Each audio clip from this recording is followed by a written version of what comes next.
Song of the Sea, a movie that I first watched while on an airplane by happenstance, and one that left me weeping in my seat. I was not expecting that kind of reaction, but couldn't help but cry.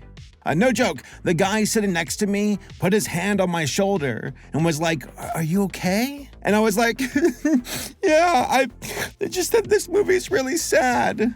Now, I'm a big fan of Cartoon Saloon as a studio. I briefly included it as one of my best animated films of the 2010s, and Wolfwalkers as my favorite animated movie of 2020. But I've somehow never done a full-fledged review on one of their films. I know, I was surprised too, but I think it's finally time that I change that. I know I previously said, in the best films of the 2010s, that I did not want to spoil anything by recommending it. Well, now I'm gonna get into everything that makes this movie so incredible by spoiling the heck out of it. Now, if you have not seen Song of the Sea before, go rent it online first, or buy it and then watch this review. Yes, the movie is that good. Let us support their official release so we can get even more of their amazing films. 2024 is the 10-year anniversary of Song of the Sea, and there's plenty of incredible stuff in this movie that's still worth celebrating. Hey, better late than never, right? But real quick, I want to give a shout out to this video's sponsor, Magic Spoon. What is Magic Spoon, you ask?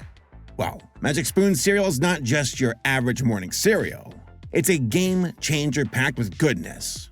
Picture this: 0 grams of sugar, 13 to 14 grams of protein, and just 4 to 5 grams of net carbs per serving.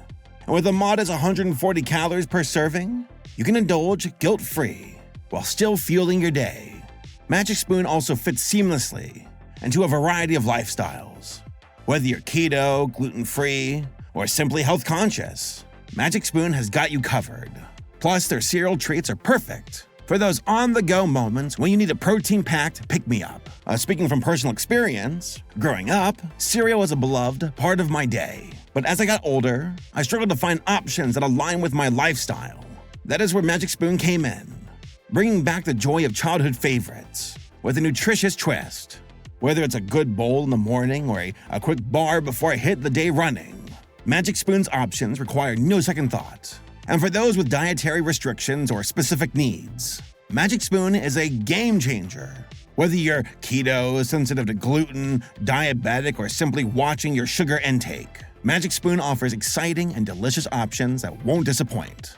So, grab your favorite bowl, because I'm gonna pour out a treat of my own. Use my code SABER, that's SABER, for $5 off your order. Or you can go to www.magicspoon.com/saber for the same deal and explore a world of flavors. From classic cocoa, indulgent birthday cake, honey nuts, peanut butter, the options are seemingly endless. You Canadian? They got a maple waffle flavor for your maple fix. Plus, Magic Spoon is so confident in their product, they offer a 100% happiness guarantee. If you don't love it, they'll refund your money. No questions asked. So, if you're ready for a magical and nutritious experience, then click the link down below to create your custom box of Magic Spoon cereal today. And for my Canadian and British viewers, don't worry.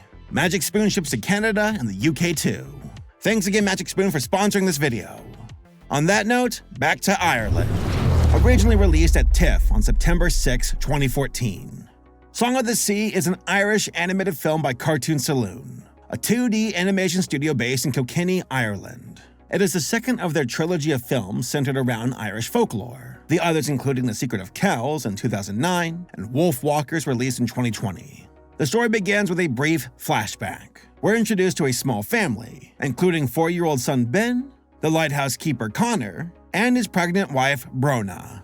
She gives Ben a musical seashell and tells him a bedtime story about selkies. They're sea creatures, seals that can shapeshift into humans by wearing sealskin coats while singing an ancient song. However, later that evening, Brona disappears, seemingly dying in childbirth, leaving behind Ben and Connor, along with a newborn daughter named Saoirse.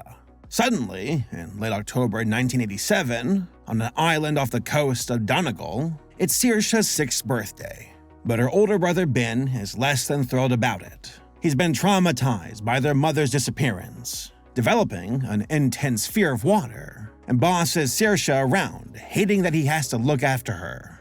Yep, sounds like your standard 10-year-old boy to me. Instead, Ben opts to hang out with their giant old English sheepdog, Koo. He is a very good boy. Their father, Connor, is distant and emotionally repressed, but invites his mother out to celebrate with them. Saoirse hasn't learned to talk yet, and Granny reprimands Connor for raising the children on an isolated island. Late that evening, Saoirse finds a sealskin coat up in the lighthouse and puts it on. Heading towards the ocean, she transforms into a seal and goes for a night swim with quite possibly the cutest seals ever. However, Granny later finds her washed up on the beach and insists on taking the kids with her back to the mainland. She's a harsh authoritarian who believes in taking matters into her own hands. They don't want to leave, but Connor is too defeated to stop her, yelling at Ben before they drive off. The kids end up stuck in Dublin, in Granny's dreary house, away from everything they know and love. But Ben and Saoirse are both determined to return home. Ben wants to reunite with Koo, and Saoirse wants to return to the sea to become a Selkie again. They break out of the house and are pursued by a trio of fairy folk called Né de Noshid. The fairies know that she's a Selkie and want Saoirse to sing an ancient song. By singing, she'll release all the trapped spirits back to their home in the spirit world on Halloween night. But the kids are also being pursued by a mysterious owl witch. No, not that one. Yeah, that one. Maka the Owl Witch, a powerful being who can turn people into stone by taking their feelings away. She does this by sealing up emotions into jars with her team of vicious owls. She's done this to tons of fairy folk, petrifying them, including her own son, MacLear, a giant ocean god. Ben thought the stories his mother told him were only legends, but he finds out they're true. And now, they're running out of time. Saoirse has gotten sick being away from the sea and her coat. It's up to Ben to get them home safely, and as luck would have it, they get reunited with Koo, who followed their scent from the island. But this reunion does not last, with Saoirse diving down a holy well to try to get back to the sea. Ben gets past his fear of water, diving in after her, and runs into the great Sean Naki, a forgetful but friendly storyteller spirit with incredible hair. They find out that Saoirse has been kidnapped by Maka's owls and held captive in her swamp hut. With the great Shanaki's help, Ben follows a strand of hair to Maka's lair, but along the way, he finds out what really happened to Brona on the night she went missing. It turns out magic runs in the family. Brona was a Selkie too, and she reluctantly had to leave her family to make sure she would not lose the baby. Ben finally knows the truth and understands how unfair he's been to his sister. He makes his way into Maka's hut and is surprised at how calm and relaxed she is. The hut itself almost looks like the spitting image of Granny's house, but he realizes it's all a front. Maka bottles up any extremes of emotions, to the point she's turned her own lower body to stone and can't walk by herself. She tries to trick Ben into making a deal with her, offering to take away his pain and sadness, but he refuses, escaping up to the attic where he finds Saoirse and apologizes to her for being such a jerk. Saoirse musters up her strength and uses the shell's music to break the bottled up emotions. Maka finally breaks down and admits she was helping her son in the wrong way. Wanting to make amends, Maka summons the spirits of MacLear's dogs to get the kids home, riding the wind on Koo's back. However, a terrible storm has broken out on the island. Ben begs his father for help getting Saoirse's coat, but he refuses to listen, insisting on getting her to a hospital on the mainland instead. Running out of time, Ben defies his father and dives into the sea, locating the trunk her coat was locked in. A helpful seal brings him the key, and he resurfaces with Connor, giving Saoirse the coat. She turns back into a seal as they wash ashore onto MacLear's island. She is gravely ill, but Ben encourages her to sing. Miraculously, her song works and releases the petrified fairies while opening up the gateway to the spirit world, Tir Denog. Brona suddenly arrives on the island. She wants to take Saoirse with her, but offers her a choice: go to the spirit world or stay in the human world, as she is half human. The family says their final goodbyes to Brona, but Saoirse decides to stay with Ben and Connor, losing her Selkie powers in the process. But Saoirse finally has her voice. Connor reconciles with Granny, and the family starts learning how to live with the loss together. Man, what a beautiful movie. Now, get ready to hear me gush about it for 5 to 10 minutes. As a production, Song of the Sea was a massive labor of love. The scriptwriting and fundraising started in 2008, taking about 5 years in total. Now, it sounds like a long time, even for an indie production, but they were also trying to get funding during the Great Recession, which definitely slowed down their momentum at first. But the team saw this challenge as a blessing in disguise, utilizing the extra time to refine the script with each new draft. And yeah, that extra attention to detail definitely paid off. With the funding finally secured, the film's actual production lasted an additional 2 years. Despite being the studio's second film, they really took on the criticisms of The Secret of Kells and learned from them for Song of the Sea's production. Song of the Sea is a rarity, being a film that takes on the best qualities of its predecessor and has none of the sophomore slump issues you'd expect. This time, the story was refined and easier to follow along while adapting to new technology. Kells was animated on paper, the old-fashioned way, but Song of the Sea was drawn on Wacom tablets and created in TV Paint, which gave it a noticeable improvement in fluidity for the animation itself.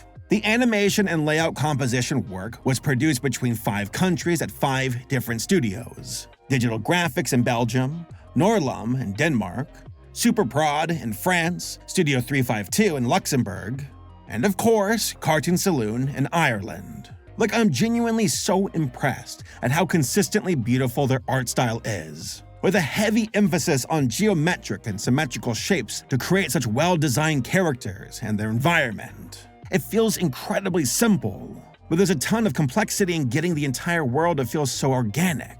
It is so gorgeous to look at, and by far the most distinctive visual trademark for all of their productions. I know people joke about the whole "every frame is a painting" thing being used on dumb movies like Morbius, but it is completely accurate in this case. There's so much care and artful direction from these storyboards to the final film that I just have to bring it up. Now, let's get into some themes I think the film is touching on, or at least how I interpreted it. Initially, I saw the main characters as representations of the 5 stages of grief. If you have taken any intro to psychology class, chances are you know what I'm talking about. But if you have not heard of them before, here's a quick breakdown. The 5 stages of grief were coined by Swiss-American psychiatrist Elizabeth Kubler-Ross and originally published in her 1969 book on death and dying. She specialized in tackling near-death studies and started noticing patterns of volatile emotions in her terminally ill patients. These patterns were constant, including the emotional state of their loved ones coming to terms with the impending loss. The varying stages came to be known as the Kubler-Ross model, with the emotions involved including denial, anger, bargaining, depression, and acceptance. However, I do want to note that these stages are not linear. Every person experiences grief differently, and they don't necessarily follow the stages from point A to point B. Now, the Kubler-Ross model has had some controversy for how it was originally presented, and has since been expanded on. But it's still the most widely accepted known stage model for grief, and the easiest to understand as a logical response to severe emotional distress. Most people still tend to exhibit at least some of these emotions while processing a tragedy or loss. If you need a more recent example, look no further than how people coped, or obviously did not cope, during the rise of the COVID-19 pandemic. Now, I found that the movie also expanded on this through their incorporation of dueling characters within the folklore of the film. This is similar to The Wizard of Oz. Dorothy meets characters in Oz that resemble her real-life friends and family back in Kansas. But upon rewatching the movie, I now think the main characters more represent how people can get stuck in these stages of grief, and the ways they cope individually. It very smartly shows how the loss of a loved one affects 3 generations of the same family. And also way before Encanto did it. There, I said it, it's the truth. Ben represents anger. At the start of the movie, Ben actively resents Saoirse. As far as he's concerned, once she came into the picture, he lost his mother and blames her for Brona's disappearance. Even though it wasn't Saoirse's fault, Ben lashes out at her because he's sad and confused about the situation. His journey is about processing and accepting his grief. Once he knows the truth about what actually happened that night, a memory he either repressed or was too young to remember fully comes floating back in a vision by the great Shawnee. Ben finally knows and understands how to help his sister. He's also the first to take action to reunite her with her coat to become a Selkie. Granny represents bargaining, with a little denial thrown into the mix. She insists on taking the kids away from their island home, to live on the other side of the country in Dublin. Granny is firmly a creature of habit, and thinks it's not normal or safe for them to live outside of town. She also berates Ben for crying on their car ride over when they leave, after she refuses to let him take his dog, Koo, with them. But Granny lives in a bubble and self-medicates with pills, which I think are implied to be antidepressants. She overpowers her son Connor, bullying him into letting her take the kids away. Granny treats the situation as her version of tough love, meaning out of sight, out of mind.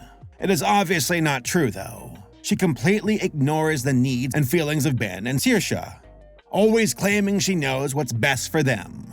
Maka the Owl Witch also mirrors this, by literally bottling up her emotions and displaying them in jars around her house. She sees any extremes of emotion as being dangerous and painful, but repressing them for so long has turned her half to stone. She presents Ben with a solution to dealing with his grief, offering to take away his sadness, just like she did with her son, MacLear. But Ben recognizes that this is a toxic way of dealing with trauma and rejects her offer. He understands Maka is just enabling him to repress his emotions by ignoring them, and not dealing with the complicated feelings of grief. All that pent-up anger and sadness will spill out eventually, causing issues like anxiety, depression, and stress to manifest in its wake.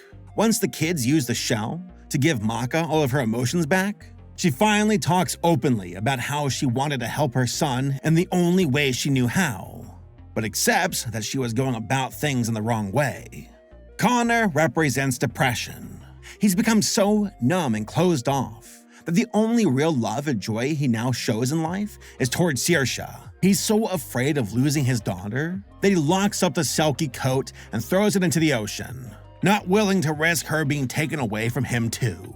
Connor's journey is addressing and recognizing that he needs to express his feelings openly by communicating with his family. His fear of losing Saoirse is a traumatic worst-case scenario response to losing Brona, but he doesn't listen to Ben's pleas for help and admit the truth until he's forced to.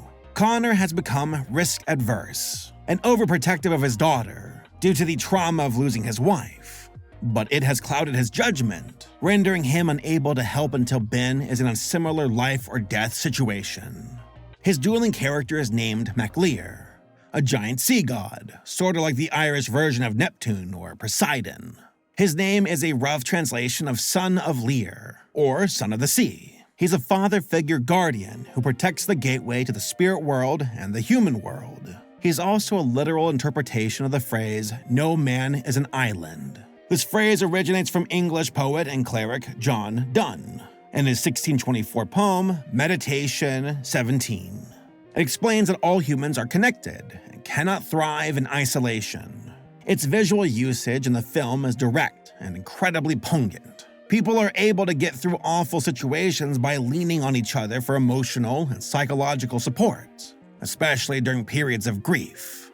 Both Connor and MacLear have been forcing themselves into isolation, but they're worse off for it and struggling with their mental health. Their immediate families want to help them, but don't know how to do it in a healthy way by reaching out for help themselves and reconnecting to their own families. Connor and MacLear both learn to express themselves openly and understand that it's okay to need help from others. Saoirse represents acceptance, along with her mother Brona.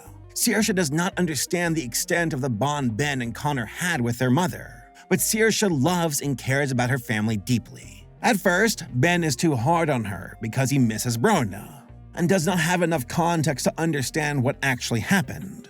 Connor dotes on Saoirse and is overly protective of her because she's a constant reminder of the love he once had with Brona, but Connor ends up neglecting Ben in the process. Saoirse understands that she's a half-Selkie and easily accepts it as part of her identity.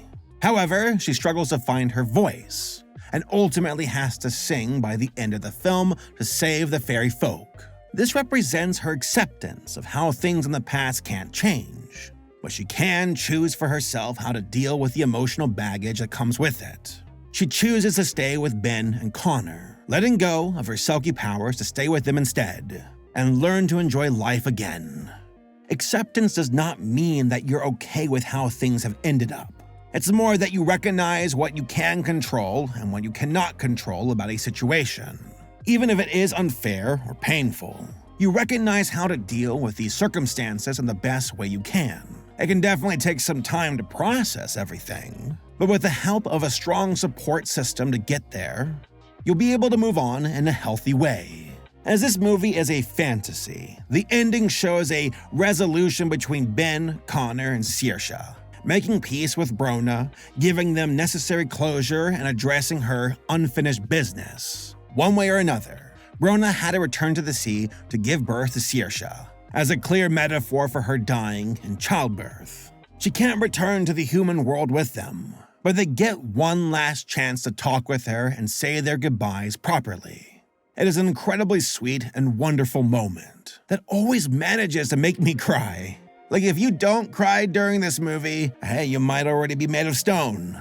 During development, the creative team wanted to make Song of the Sea as their version of My Neighbor Totoro, a cute and accessible film for families with a message that young kids would understand, but still manage to be heartfelt and engaging for adults.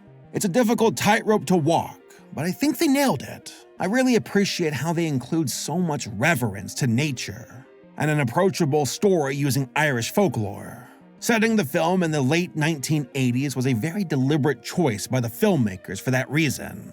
As quoted in the Song of the Sea art book, director and producer Tom Moore states, quote, "I remember that Halloween of 1987 as a transition period for Ireland. In 1990, when Ireland entered the economic boom everyone called the Celtic Tiger, a self-consciousness came in. Instead of being a genuine part of our everyday life, those stories, songs, and traditions became fossilized and turned into things for tourists."